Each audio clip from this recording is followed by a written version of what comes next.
Hello viewers, অভিনন্দন জানাচ্ছি apple fishing BD চ্যানেলে।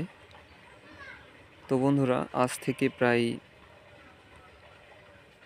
1 মাস আগে আপনাদের একটি ভিডিওতে দেখিয়েছিলাম যে বস্তায় আদা চাষের পাশাপাশি যেগুলো বস্তায় আদার গাছ মার গেছে আর কি, সেগুলো বস্তাতে আমরা কিছু আলু বীজ রেখেছি এবং কিভাবে আলুর বীজ রেখেছি তার ভিডিও আপনাদের দিয়েছিলাম।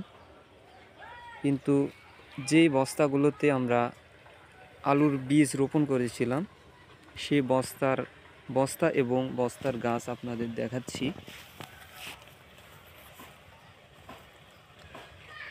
আপনারা দেখলে অবশ্যই বুঝতে পারবেন যে কিভাবে আমরা আলুগুলো রেখেছিলাম এবং আলু কিভাবে রেখেছিলাম সেই ভিডিওর লিঙ্ক আমি এই ভিডিওর ডেসক্রিপশানে দিয়ে দিব, আপনারা অবশ্যই দেখে নেবেন। তো বন্ধুরা, এই যে আলু বীজ রেখেছিলাম এগুলো হচ্ছে সাদা ডায়মন্ড আলুর বীজ। 1 মাস পর আলুর বস্তা এবং গাছের এতটুকু উন্নতি হয়েছে। আমরা প্রায়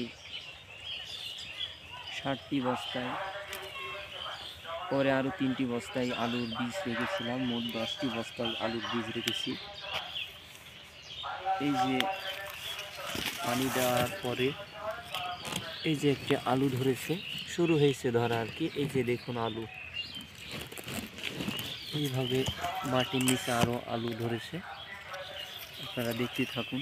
সামনে আরও কয়েকটি বস্তা আছে, সেগুলো দেখুন।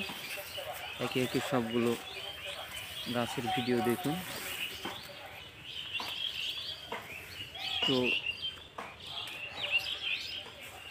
আমাদের ভিডিওটি যদি আপনাদের ভালো লেগে থাকে তাহলে অবশ্যই চ্যানেলটি সাবস্ক্রাইব করবেন এবং পাশে থাকা বেল বাটনটি বাজিয়ে দিবেন, যাতে আরও নতুন ভিডিও আপনাদের কাছে পৌঁছে দিতে পারি। বন্ধুরা, আপনাদের যদি কোনো কিছু জানার থেকে থাকে আদার বীজ রোপণের ক্ষেত্রে, কিভাবে বস্তায় আদা চাষ করা হয় বা করা যাবে, কোথায় বীজ পাবো এবং কত দিনে বা কোন মাসে বস্তায় আদা চাষ বা বীজ রোপণ করা হবে, সেগুলো সম্পর্কে যদি আপনাদের জানার কিছু থেকে থাকে তাহলে অবশ্যই কমেন্টে জানাবেন। তো আপনারা সকলে ভালো থাকবেন, সুস্থ থাকবেন, এই নিয়ে আমি আমার ভিডিওটি শেষ করছি। তো ধন্যবাদ সকলকে।